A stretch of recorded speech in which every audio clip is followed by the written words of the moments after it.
Hi, everyone. It is 2:30, so we are going to go ahead and get started. I'd like to welcome you to our session today. Today's session is on culturally responsive teaching across learning environments, and it is presented to you by Solved Consulting. My name is Maura Musso, and I'm excited to be here with you today. Today's session is being recorded, so if you are not comfortable being on camera today, I totally understand, and feel free to have your camera off. But if you are okay with being on camera, I'd love to see your smiling faces as we talk together today. So as I said, my name is Maura Musso, and I am an instructional consultant with Solve Consulting. I am also a professor of early childhood and childhood education at SUNY New Paltz. And I am a New York State certified reading specialist and elementary teacher. I've had experience teaching children from 2 years old through adult learners. And I'm excited to be working with you today.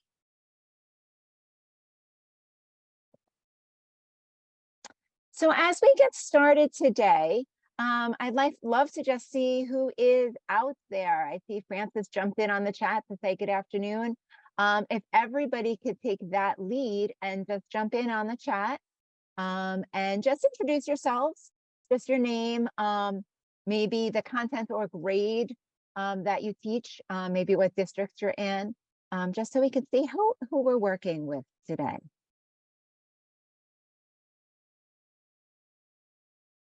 Hi, Mauricia. Great to have you here.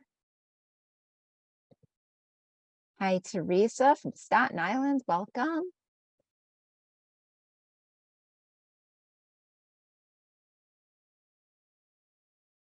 Hi, Allison. Great to have you here. Welcome, Andy. Hi, Alicia.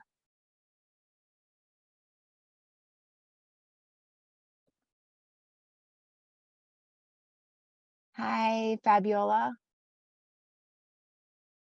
Have some paraprofessionals here. Kindergarten. Hi, Carol.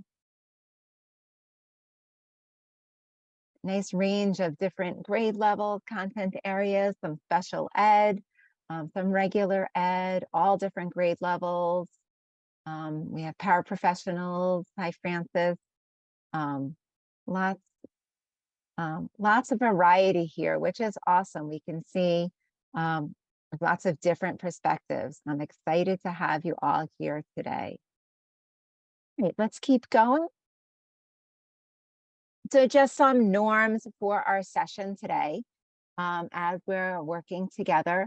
My promise to you is we jumped right in here to start and end on time. We jumped in and started right here at 2:30 for you. I know your time is very valuable, and I am very respectful of that.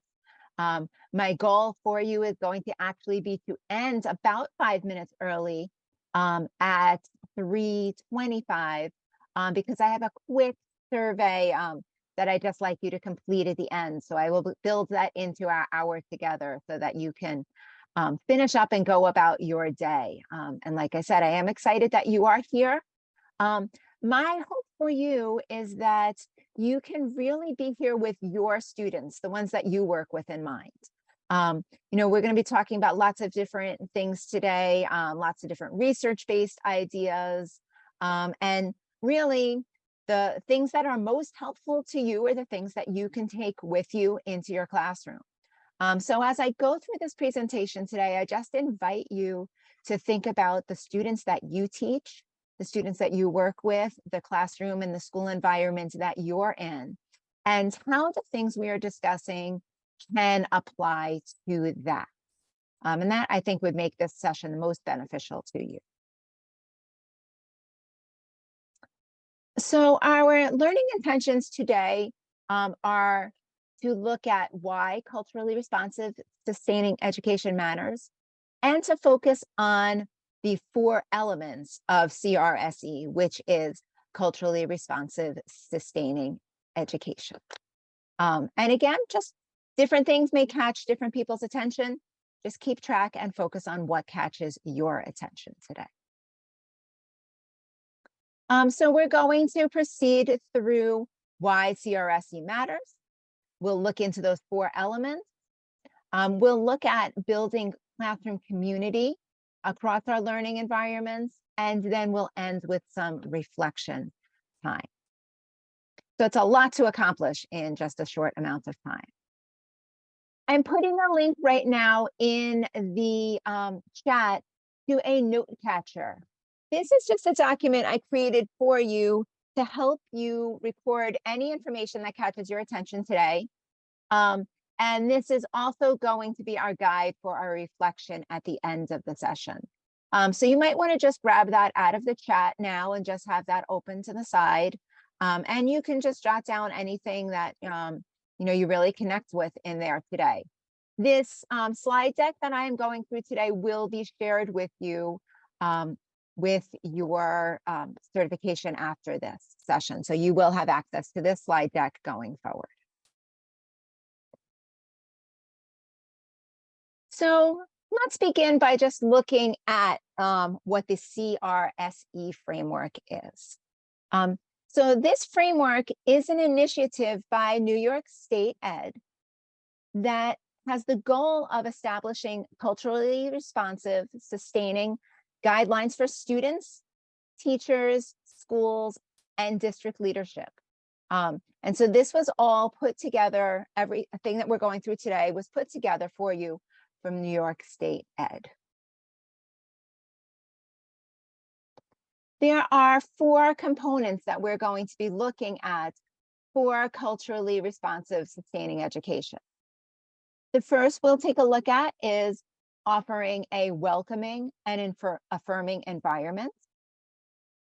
Then we'll move on to high expectations and rigorous learning. Next will be inclusive curriculum and inclusive assessments. And then we will touch on the need for ongoing professional learning. So like I said, a lot in a small amount of time.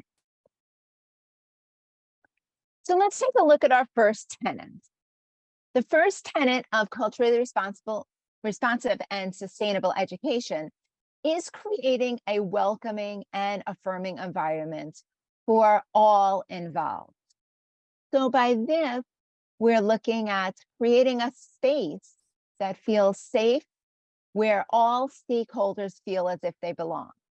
And when we're considering stakeholders, we're talking about our students that are in our classroom, especially, but also their extension, their families, the other teachers that are working within the room.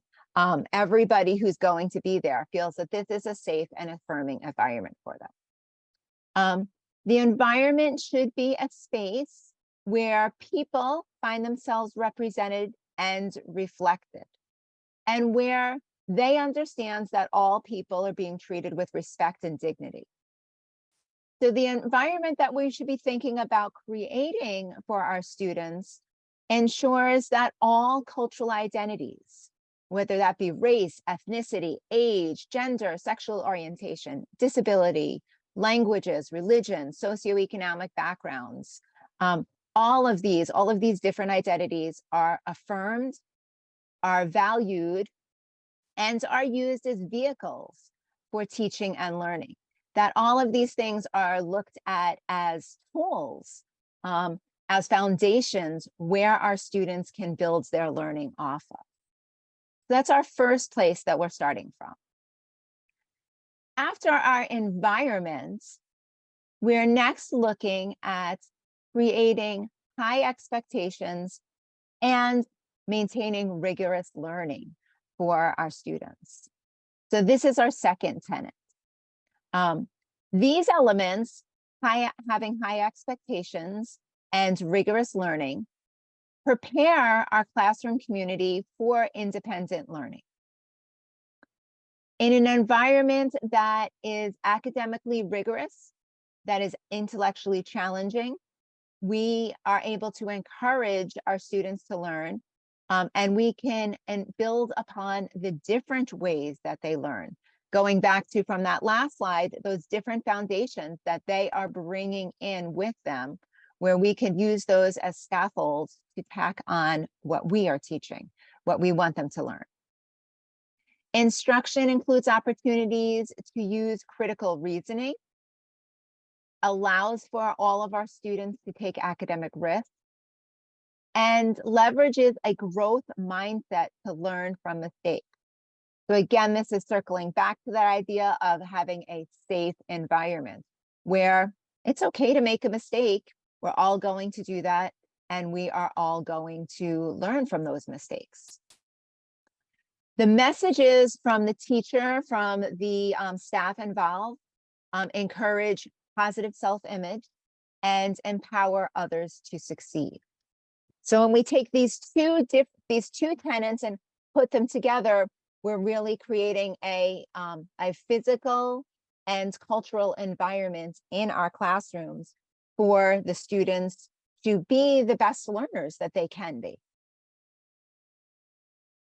The third tenet of a culturally responsive and sustainable education is creating an inclusive curriculum within this inclusive assessment, which elevate marginalized voices. So within this inclusive curriculum and inclusive assessment, we are to be providing opportunities for our students to learn about both power and privilege in the context of various communities. And we're looking to empower our learners to be agents of positive social change. So within this inclusive curriculum, we can provide the opportunity for all of our students to learn about perspectives beyond their own scope. And we can work towards dismantling systems of biases and systems of inequities, and decentering those dominant ideologies that we've seen in education throughout the years. And then finally, our fourth tenet is ongoing professional learning. And this is rooted in the idea that teaching and learning is an adaptive process needing constant re-examination. And point to this is that we're all here doing a professional development, maintaining our professional learning. So ongoing professional learning allows learners to develop and sharpen critically conscious lenses towards instruction, towards curriculum, assessment, history, culture, and institutions. Our learners, who are often our teachers, must be self-directed and take an opportunity that directly impact their learning outcome. So we're going to look at going through all four of these today.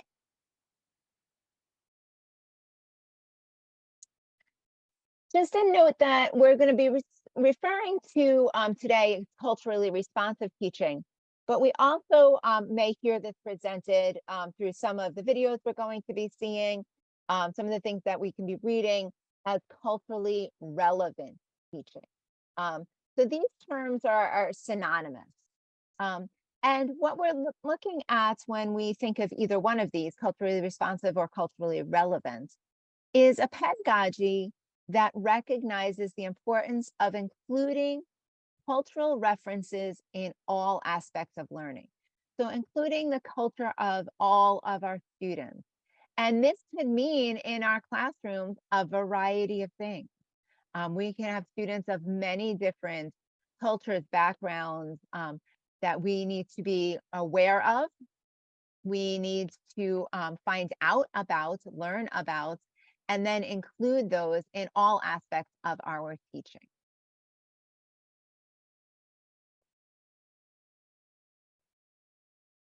Within culturally responsive teaching, we will be focusing on improving the learning capacity of diverse learners who have been marginalized educationally.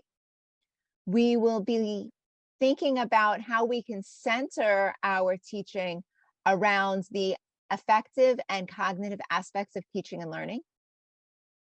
Culturally responsive teaching concerns itself with building cognitive capacity and academic mindset by pushing back against some of those more traditional norms, and moves students from being dependent learners towards becoming independent learners. And so this comes from culturally responsive teaching in the brain, which is a great resource if you want to dive further into this. So what we're looking at here, when we have an integrated classroom, culturally responsive strategies can really benefit our students. And so some of the strategies benefits we will be seeing here are strengthening students' sense of identity, promoting equity and inclusivity within the classroom, and engaging students in the course material. And of course, supporting critical thinking. So a lot of these we're going to see within our curriculum, within our standards that we are teaching to, and our culturally responsive strategies will bring this right in to our teaching.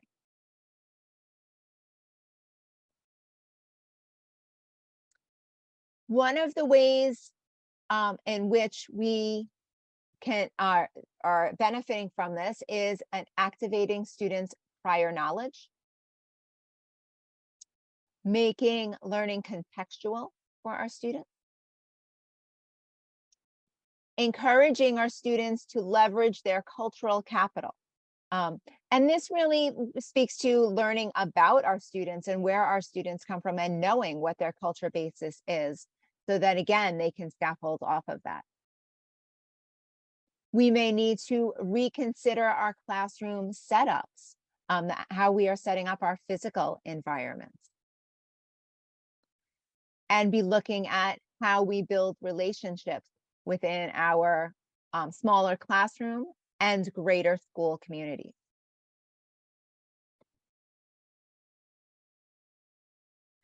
Because not all of our students are coming from the same backgrounds, it is important to encourage those who don't have a voice and find ways to activate the experiences that our students have, which is what we call their cultural capital.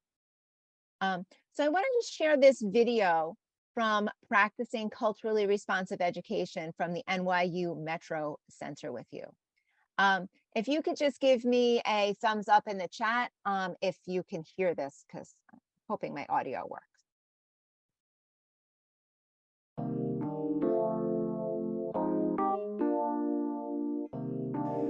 So many of my sessions that I facilitate, I'm trying to model what I want educators to do in their classrooms. So because so much of my approach is about placing the human being before the content, a lot of it starts out with just storytelling and sharing.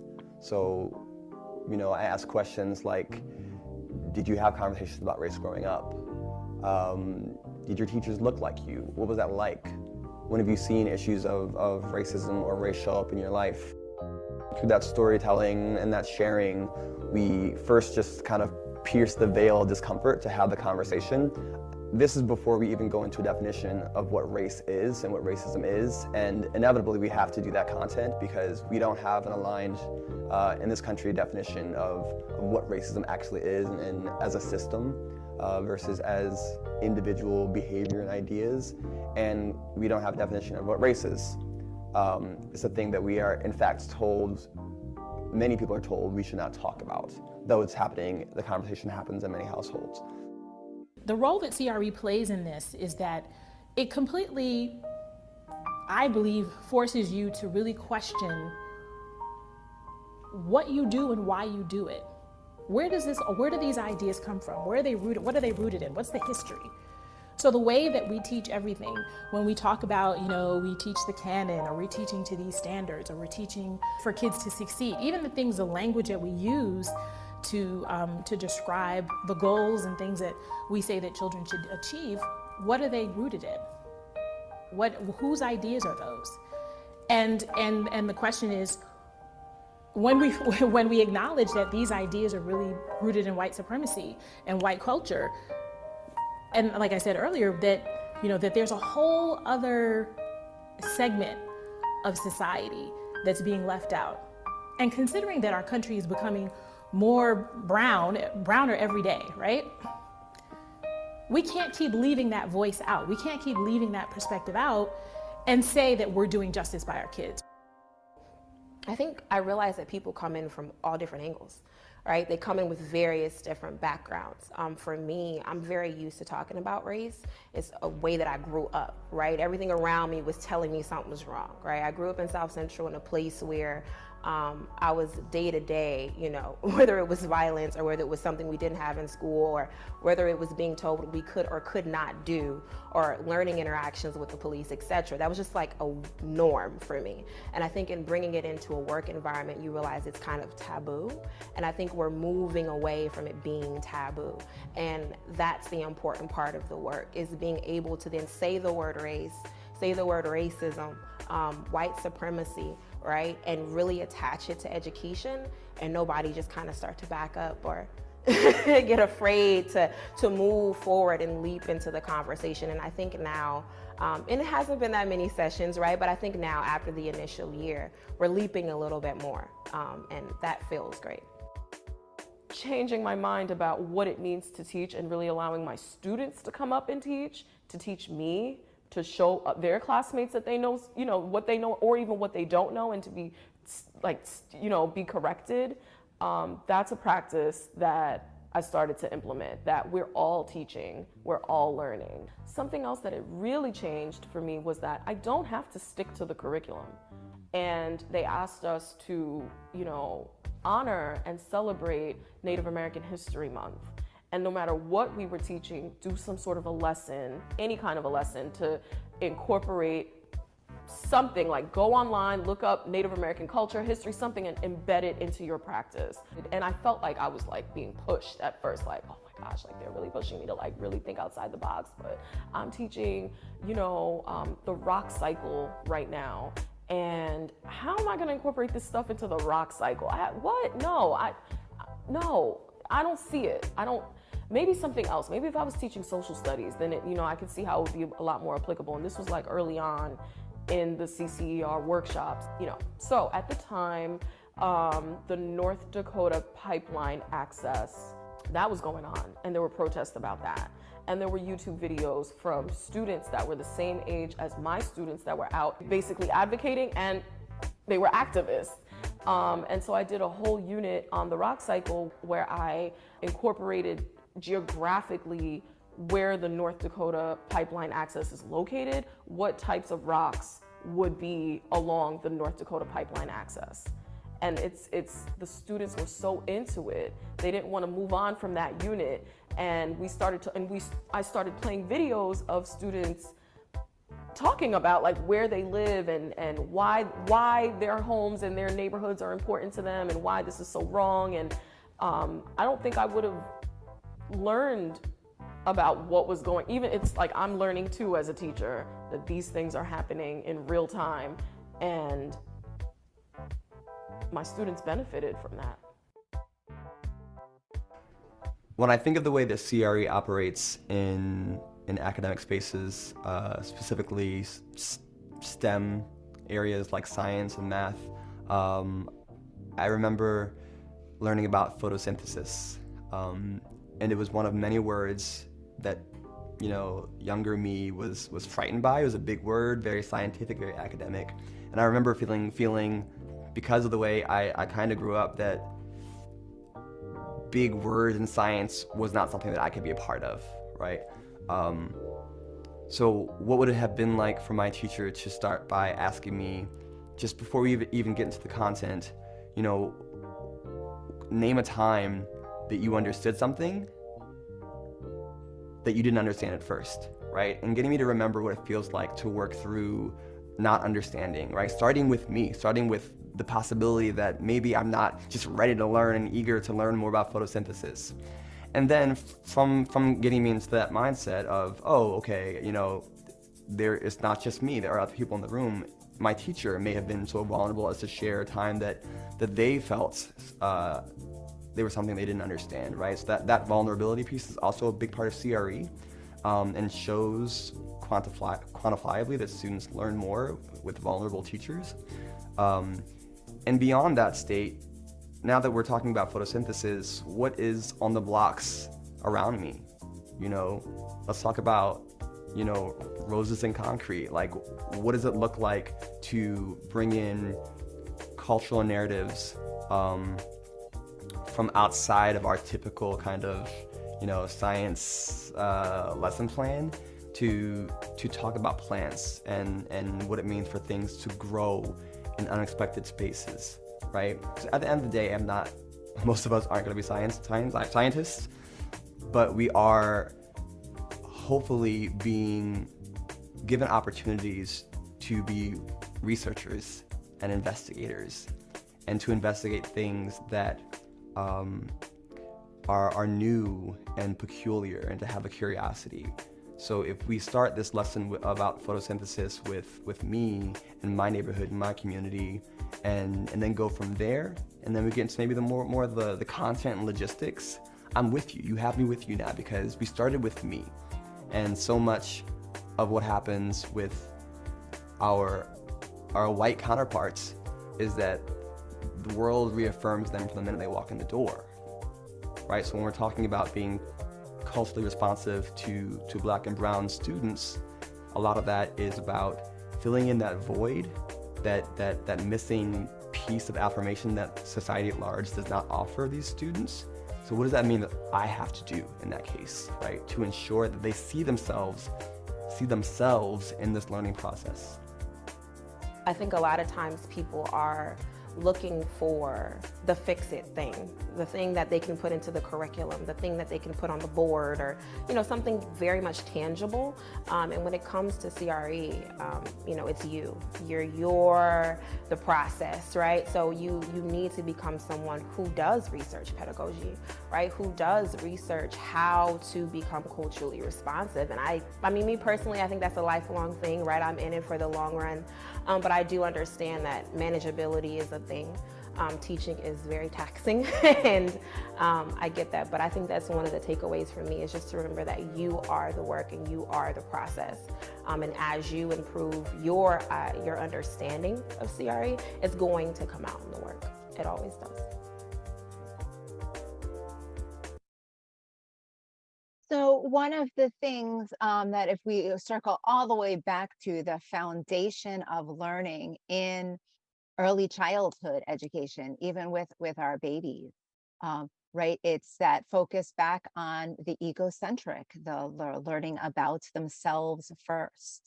And that is a big component of culturally responsive education. At some point, our education system seems to be turning away from start with you and build there, to let's go to this curriculum, let's go to this what's written in the books for us.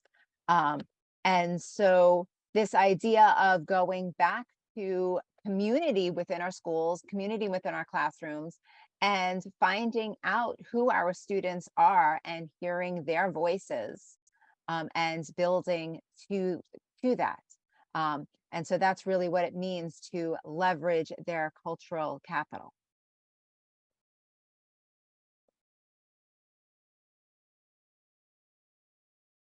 This is a quote that was adapted from a teaching professor at Northeastern University College of Professional Studies.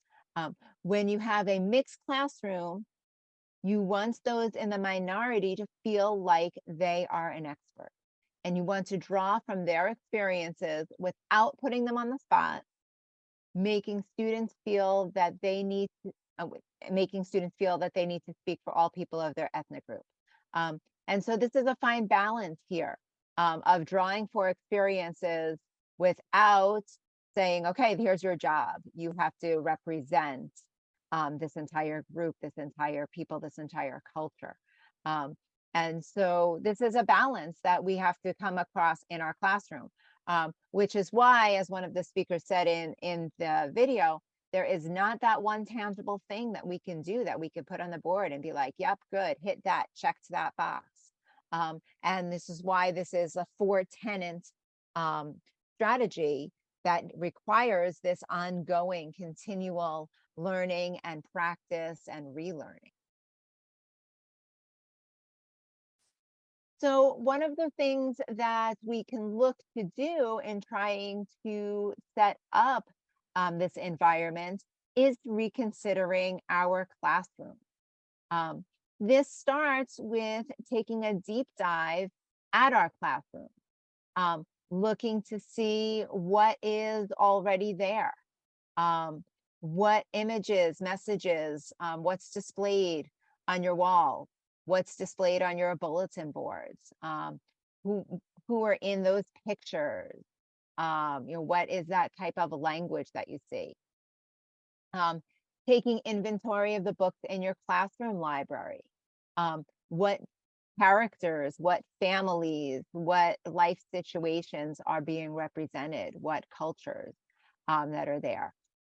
Who are the authors of the books in your classroom library? Are they diverse authors? Do your students that are in your classroom see reflections of themselves and of their experiences? I work with students, college students training to become teachers. And often when I throw out a pile of books and say, okay, look through these and tell me what you think, these are not things that they're considering. Students being able to see a reflection of themselves and their experience in there. They're often have been trained to look at the word choices. They're really connecting to those standards, to those ELA standards, to that content. And we really need to reconsider that in our choices for our classrooms and seeing we have to go beyond what we're being told we need to teach within the state standards. And we need to be looking deeper as to book choices, our classroom choices culturally responsive? Are we are all of our students being represented in these? The next is building relationships. Not all of our students can learn and want to learn from all teachers because some teachers just do not make the students feel like they're valued. And so this is a teacher's job, just as much and maybe even more so than learning your curriculum, is learning to build relationships with students and ensure that they feel respected, valued, and seen for who they are. At this point in history, an AI could replace our content teaching, but an AI cannot build those relationships with students, cannot interact with students in a way that make them feel respected, valued, and seen. And so this is something that our teachers need to be learning to do. Building relationships creates this sense of community within the classroom, which is foundational to this type of teaching. And this creates that environment that we talked about back in the beginning, that welcoming and affirming school environment. So relationships is key here. Doretta Hammond is an expert on culturally responsive teaching. And I have a little video here from her to share with you. And this is kind of looking towards how this way of teaching may be an antidote to inequity. Let's take a look.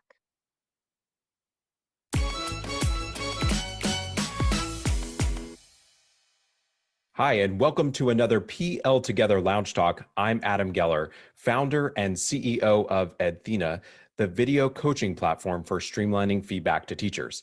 Today, we're joined by Zaretta Hammond. She is the author of Culturally Responsive Teaching and the Brain, and she's also someone who previously taught writing and now has a collection of children's writing in the form of a large library of children's books. Zaretta, thanks so much for joining us. Thank you for having me. Well, let's start by kind of bringing folks into the kind of area of culturally responsive teaching and discussing that. And I think we should, start by defining it. What does that mean? Because I feel like we use that phrase a lot, and in some ways we kind of like throw it around like a buzzword, but like that feels a little dangerous. Yeah, and it actually is. So we start with defining it. And I think this is where, for those educators that are really, really committed to equity, it behooves us to really get more nuanced in how we talk about it. So culturally responsive teaching, typically we talk about it in the same realm of social emotional learning and development. It's about relationships. And if we get on par with relationships, then, we're being culturally responsive. Another way we talk about it is motivation, like we're motivating, bringing elements and artifacts of students' racial or linguistic or ethnic identities in the classroom, and therefore kids will be more motivated. But we don't typically talk about it in terms of the changes in instruction that actually increase students' cognition. Yet and still, Dr. Gloria Ladson-Billings, who coined the term based on her research, put regaining academic prowess in the center of that. Then what you start to understand is culturally responsive teaching is not a thing, it's not a program, it's actually an algorithm. So we know the way the brain works. What we have to first do is have that brain calm and ready so that there is a sense of connection. It's not flooded with stress hormones, but at the same time, that in itself is insufficient. So the core of culturally responsive practice is the ability to help the student level up their cognition. I call this getting them ready for rigor so that they can carry more of the cognitive load. It is the antidote to inequity by design. So when we go into schools and we see Black and brown kids being those kids chronically at the lower end of achievement, then we want and need to accelerate learning. The way we accelerate learning is through increasing the students, what I call their learning muscles, right? Giving them the opportunity to grow the capacity to take on more rigorous content. But the ability to do that requires this algorithm. And here's the rub. Just like I explained, it's not a kind of a quick one-off thing, right? Just like I had to kind of go through a little explanation there. And this is where we kind of get ourselves in trouble. We think it's a kind of a turnkey, plug and play, I do it, I don't do it. All instruction is culturally responsive. The question is, to whose culture is it responding? Oh, I like that one. I've never really thought about it from that perspective. I want to call out something you said, which in some ways feels so important given the broader, let's say, banner issues as we think about coming back to school this upcoming year, which is this is distinctly different from the conversations that schools should be having around social emotional learning. That like you shouldn't bundle it all together as, oh, well, we're investing in social emotional learning and therefore we're getting culturally responsive teaching almost for free, right? Like these are different areas to focus on.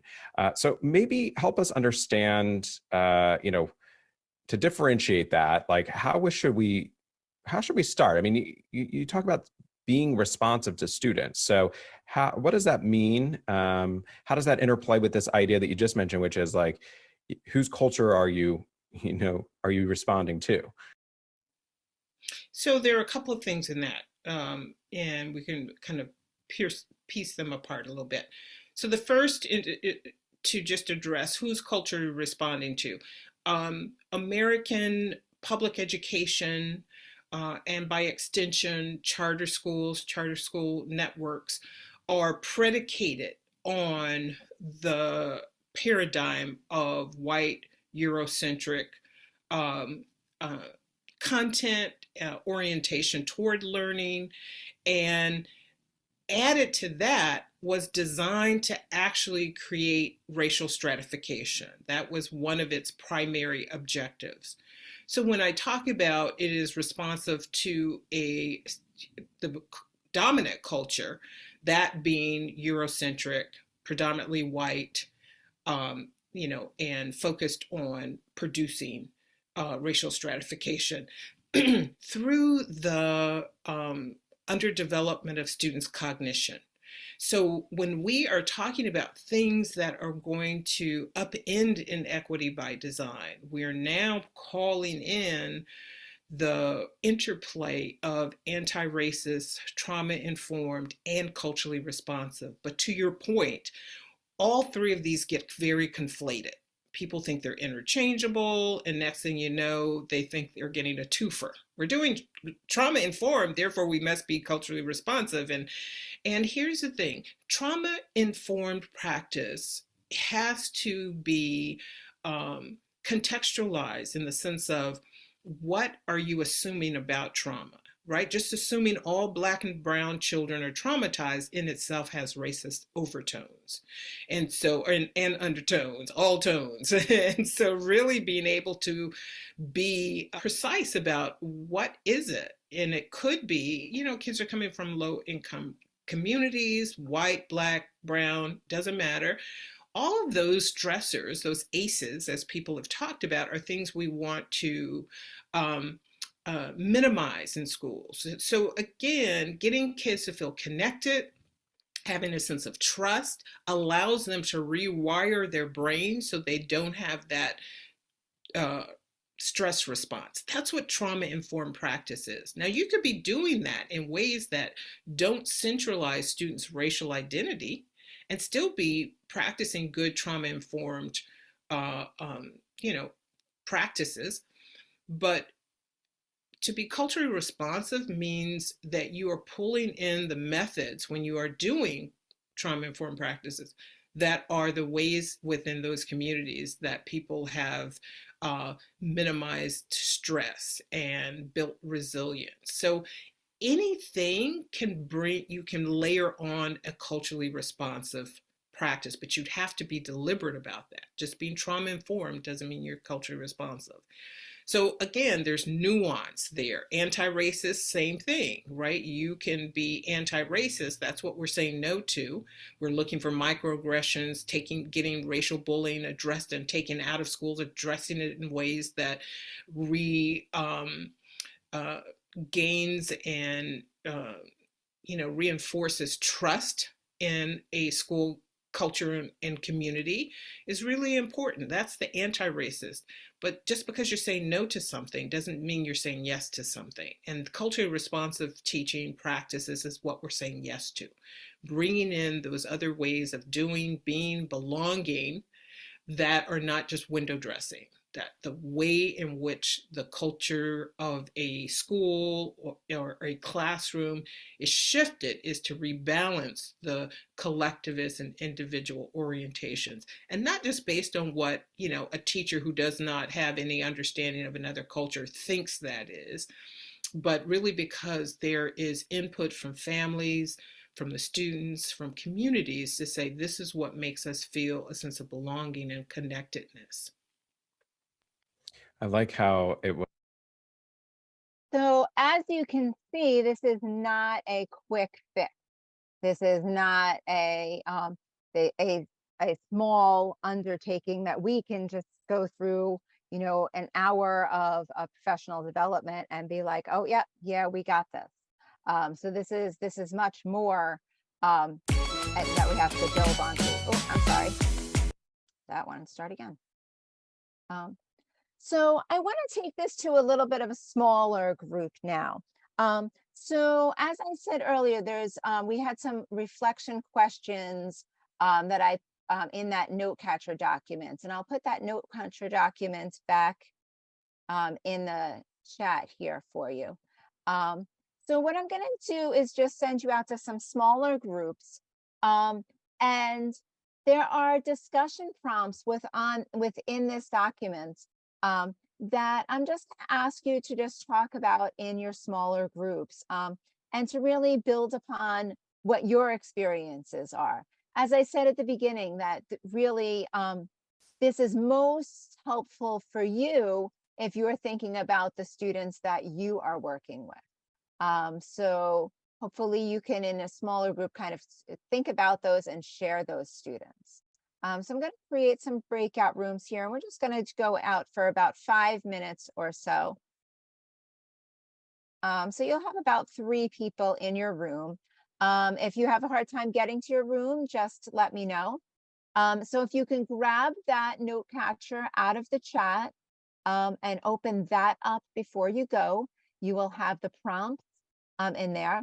And you should be getting a message on your screen now inviting you to join a breakout room. So if you just click join, you can take yourself to that room. Okay, we'll do this for about 5 minutes. I'll let you know when we're coming back. So go ahead, grab that document out of the chat and go join your groups.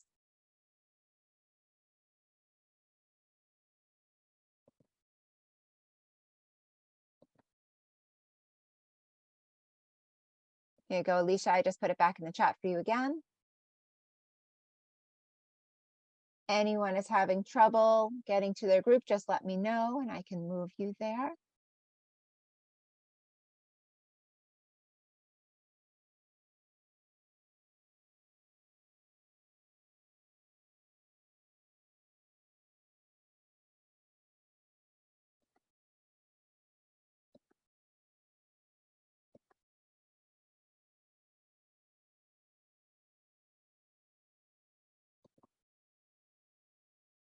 Let me know if you need any help getting to your rooms.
Welcome back. We'll just give some rooms. It looks like still have some people chatting in there. We'll have them return back. We'll wait one moment and then we'll wrap up.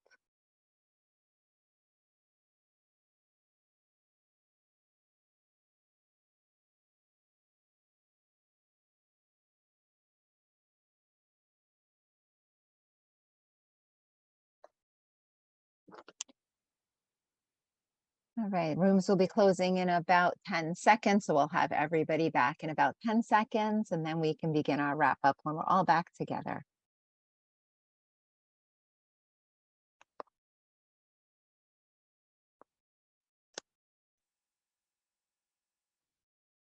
Great, welcome back everyone. I hope that you had productive conversation time within your small group. I know one group still had people chatting. I saw that you were still chatting in there as the room closed. I'm sorry to cut your chat time short, but I did want to be respectful of your time and get everybody back here to do a wrap up together. So I hope that was productive for you. So as I said, this is not something that we could really grasp all of within, you know, a 1 hour session. But hopefully what we did together today has got you started thinking about your own classroom. We do offer other sessions on culturally responsive teaching. If you would like to participate in those, we would love to have you. As I said back at the beginning, I am going to be stopping about 5 minutes early.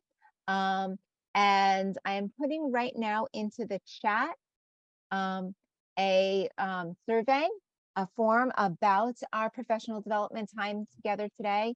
If you could use these final 5 minutes of our hour together to just pop onto this link here and just give us some feedback. It is so helpful to us in forming our sessions for you to hear your feedback. So you can just click onto that document from the chat. You do not have to stay within the Zoom in order to do that. So I will bring our session to a close now. It was great working with you today. Thank you so much for taking time out of your day to be here with us. And I look forward to having you in another session in the future. Okay, and please take a moment to just give me some feedback on that form and enjoy the rest of your Monday.